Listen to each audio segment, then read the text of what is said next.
Richard and Evelyn Hart appeared to have it all: money, charm, and an enviable lifestyle in a suburban home. Richard, a respected architect. Evelyn, a former criminal psychologist turned homemaker. But beneath the pristine surface, secrets festered. Evelyn begins to notice inconsistencies in Richard's behavior: unexplained late nights, secretive phone calls. She keeps a journal, recording everything. Her instincts, once used to profile criminals, whisper danger. Evelyn finds lipstick on Richard's shirt and confronts him. He admits to an affair with Claire, his younger assistant. He says it was a mistake, but the way he says it chills her more than the confession itself. Evelyn threatens to leave. Richard, fearing divorce would expose his financial fraud, pleads with her to wait. But Evelyn has made her decision. She packs her bags. Neighbors recall hearing screams. A police report is filed. Richard claims Evelyn left him in the middle of the night. Her car is found abandoned. No body, no trace, just silence. Months later, Evelyn is declared legally dead. A memorial is held. Richard gives a tearful eulogy. But something about his speech makes Evelyn's sister suspicious. 3 months after Evelyn's disappearance, Claire moves into the Hart home. She redecorates everything. Some say it's too soon. Others whisper about her role in Evelyn's vanishing. Unbeknownst to all, Evelyn wakes in a shallow grave in the forest, barely alive, clawing her way out. She stumbles upon a hunter's cabin and collapses. The hunter takes her in, nurses her wounds. Evelyn can't speak. Trauma has taken her voice. He calls her Grace and lets her stay hidden from the world. Over weeks, Evelyn heals physically, but mentally she's shattered. She watches the news and sees her death reported. She stays hidden. Richard thinks she's gone. That's how she wants it for now. Evelyn starts having vivid flashbacks. She remembers Richard's hands around her throat, the way he whispered, "You'll ruin everything." Her rage grows. She gets new documents, new name, new life. She becomes Grace Miller and moves to a small town. She gets a job at a bookstore, but the past won't let go. Back home, Richard thrives. He opens a second architecture firm. Claire is now pregnant. He hosts charity galas. No one suspects a thing. He is, after all, the grieving husband. Evelyn, Grace, starts tracking Richard online. She collects articles, photos, builds a file. Every smile he shows in public is fuel to her fury. Her journal becomes a manifester. In a nearby town, she spots one of Richard's former clients. She follows him, listens in. He mentions Claire's baby shower next weekend. A plan begins to form. Evelyn attends in disguise, posing as catering staff. She watches Claire from afar, pregnant, happy, unaware. She slips a note into Claire's bag. "He's not who you think he is." Claire finds the note and starts noticing strange things. Richard's evasiveness, hidden documents.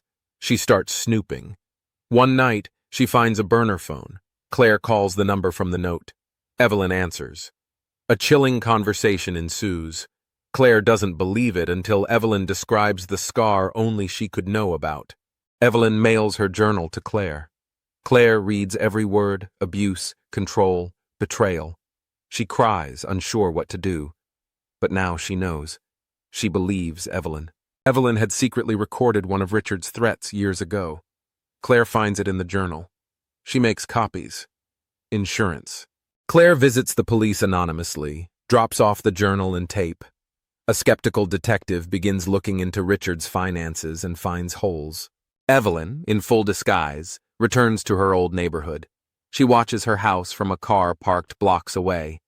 She sees Richard laughing on the porch. Evelyn starts seeing a trauma therapist. She wants to be ready to testify, to face him. Her voice, once silent, begins to return. And with it, applause. Claire confronts Richard. She plays the recording. He's stunned but regains composure, threatens her. She leaves that night with only a suitcase. Evelyn calls the detective, reveals she's alive, agrees to meet. The case reopens under strict secrecy. The detective orders a dig where Evelyn's car was found. Soil tests show evidence of a human grave. Hair matches Evelyn's DNA. With mounting evidence, the DA approves an arrest warrant. But they want to wait, let Richard think he's safe.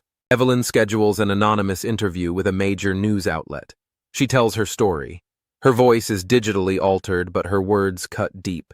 As the interview airs, police move in. Richard is arrested at a gala in front of cameras. Shock ripples through the community. Evelyn watches it live. The courthouse is packed. Reporters, protesters, and curious locals fill the halls. Richard pleads not guilty. His lawyers paint Evelyn as mentally unstable. But Evelyn is ready. She watches from a private room. In a heavily protected courtroom session, Evelyn testifies. Gasps ripple through the audience as she recounts the night Richard tried to kill her. Her calm, chilling delivery leaves an indelible mark. Richard's defense team attacks Evelyn's character, highlighting her name change, her disappearance. They claim she staged it all for revenge. Evelyn stays composed. Jurors whisper among themselves. The evidence is damning, but the defense is strong. The courtroom becomes a battlefield of perception. Claire testifies, confirming Evelyn's journal and the recording. She breaks down on the stand. Her emotional account reinforces Evelyn's story.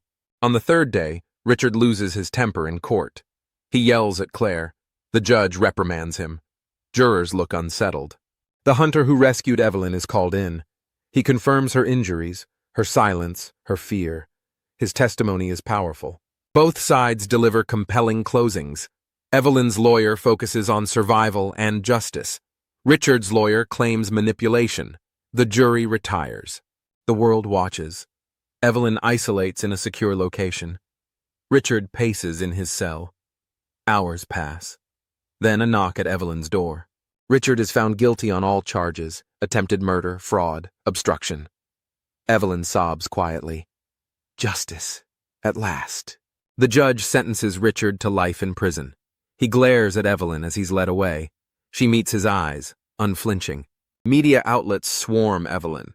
She declines interviews. She writes a book instead, Buried but Not Broken. It becomes a bestseller. Evelyn travels city to city. She speaks at abuse survivor conferences. Each talk is healing, but the past lingers. Evelyn visits the forest where she was buried. She places a single white rose. Closure begins here. Claire moves away, changes her name. She raises her child with quiet strength. She and Evelyn stay in touch. Evelyn receives an anonymous letter. You'll never be free. Panic sets in. She installs cameras, higher security. A prison guard leaks information. Richard is making threats behind bars. Evelyn shares the intel with the authorities. News of the threats leaks. Public sympathy for Evelyn surges. The prison tightens security around Richard. Prosecutors consider charges against Richard for conspiracy from behind bars. Evelyn prepares for another possible legal battle. A former inmate contacts Evelyn. He has information. Richard tried to hire someone to finish the job. Evelyn listens closely. Evelyn returns to court, not as a victim, but as a woman unbroken. She testifies again, stronger than ever. And this time, there's no doubt. Richard will never be free again. If you're gripped by Evelyn's powerful story, take a moment to support our channel. Like this video, share it with others, drop a comment with your thoughts, and don't forget to subscribe for more real-life crime stories told like never before. Your support helps us keep these stories alive. Investigators trace the threatening letter. It was sent through a third party, but surveillance footage from the post office catches a shadowy figure. Evelyn's heart races as she views the footage. Authorities zero in on Richard's former cellmate, Marcus. He was released 2 months ago and has a record of intimidation. Evelyn recalls seeing him during the trial. Evelyn returns home late one night to find her security alarm tripped. She finds Marcus lurking near her garage. He flees but drops a burner phone. The burner phone contains messages from an inmate codenamed King. Authorities determine it's Richard using a smuggled device. His scheme is exposed once again. Federal prosecutors add new charges to Richard's sentence: conspiracy to intimidate and attempted solicitation. He's transferred to a higher security prison. The stress triggers Evelyn's first panic attack in over a year. Claire rushes to be by her side. Evelyn realizes the trauma is far from over. Evelyn joins a trauma survivors group. She finds solace in stories of others who fought back, rebuilt, and thrived. She begins to breathe easier. Even with support, Evelyn's sleep is haunted by her past. Therapy helps, but sometimes she still wakes up screaming. Evelyn launches a nonprofit to help women escape violent partners. The project gives her renewed purpose. During a televised interview, Evelyn reads an excerpt from her book about being buried alive. She breaks down, but finishes reading. The audience is moved to tears. Evelyn's nonprofit, Phoenix Rising, begins to gain traction. Donations pour in. Survivors write letters thanking her. Evelyn smiles for the first time in days, realizing she's giving others something she never had: hope. A black tie gala is hosted to honor survivors. Evelyn is the keynote speaker. As she shares her story, a hush falls over the crowd. The standing ovation afterward echoes for minutes. Cameras flash. Her story has gone from tragedy to triumph. As she exits the gala, Evelyn sees a familiar face in the shadows. Her heart stops. It's not Richard, but his estranged brother, Daniel. He walks away quickly before she can confront him. Why was he there? Evelyn hires a private investigator to look into Daniel. He's been off the grid for years, but suddenly reappeared at her gala. The investigator discovers Daniel had a falling out with Richard years before, over Evelyn. Evelyn remembers a time early in her marriage when Daniel warned her about Richard's temper. At the time, she dismissed it. Now she wonders, was Daniel trying to protect her? Daniel shows up at Evelyn's nonprofit office unannounced. He asks to talk. Evelyn is wary but agrees. In the quiet of her office, Daniel confesses, "I knew what he was capable of. I just didn't know he'd actually do it." Daniel shares chilling details about Richard's childhood, his obsession with control, and a possible earlier incident involving a missing ex-girlfriend. Evelyn listens, shaken. Could Richard have done this before? Evelyn and Daniel dig into the cold case of Richard's ex, Lila Owens. She vanished in 2006. Her disappearance was never solved. Evelyn feels a moral responsibility to bring justice to Lila's memory, too. The investigator finds records of Richard's suspicious activity around Lila's disappearance. Phone records, financial movements. The police reopen the case. Evelyn agrees to testify in support of the investigation. In the press, headlines scream, "Convicted murderer linked to 2006 disappearance." Reporters hound Evelyn again. The weight of so many victims overwhelms her, but she knows she must keep going, for them. Evelyn receives a plain brown envelope with no return address. Inside, photos of Lila, bruised and crying, taken in Richard's old home. The timestamp matches days before she vanished. Evelyn trembles, realizing someone has been watching. Richard hears about the reopened case. He flies into a rage. A prison guard tips off authorities that Richard tried to pay an inmate to destroy old evidence hidden at a storage facility. The plot fails. Authorities raid the unit Richard rented under an alias. Inside, a blood-stained shirt, women's jewelry, and photos of multiple women, Evelyn included. It's a museum of nightmares. One photo has "soon" scrawled in red ink.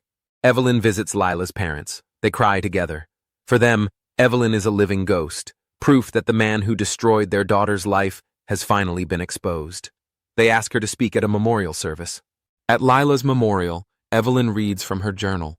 The same words she once wrote in desperation now serve as a message of survival. "They tried to bury us, but we were seeds." The crowd weeps. With new evidence, Richard is charged with Lila's murder. The world is watching again. Evelyn is called to testify. She braces herself to face him one last time. When Richard enters the courtroom, he looks older, gaunt, and defeated, but his eyes still burn with hate. Evelyn doesn't flinch. This time, she stares back, unafraid. Evelyn takes the stand and describes Richard's pattern, how he seduces, controls, and destroys. She ends her testimony with a declaration, "I may have been his victim once, but I'll never be his prisoner again." Richard is convicted again, this time of first-degree murder. He receives an additional life sentence without parole. Evelyn walks out of the courthouse into the sunlight, finally free. Back home, Evelyn writes a letter to her future self. "If you're reading this, it means you made it. Not just through the pain, but through the fear. You chose life, and now you're living it.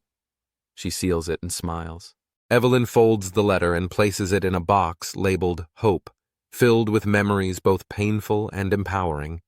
With a deep breath, she looks around her new home, the sunlight illuminating the walls painted in soft colors, and feels an undeniable sense of possibility. She steps outside and takes a moment to breathe in the fresh air, renewing her sense of purpose. As she walks through her garden, vibrant with blooming flowers, Evelyn thinks about all the women who have suffered like her and how she can help them find their own light. A gentle breeze brushes against her skin, whispering promises of new beginnings, and she knows her journey is just beginning. Evelyn decides to host a community gathering at her nonprofit, inviting survivors and advocates to share their stories. As she sends out the invitations, her heart swells with anticipation, knowing that each person who attends carries their own struggles, just like she once did.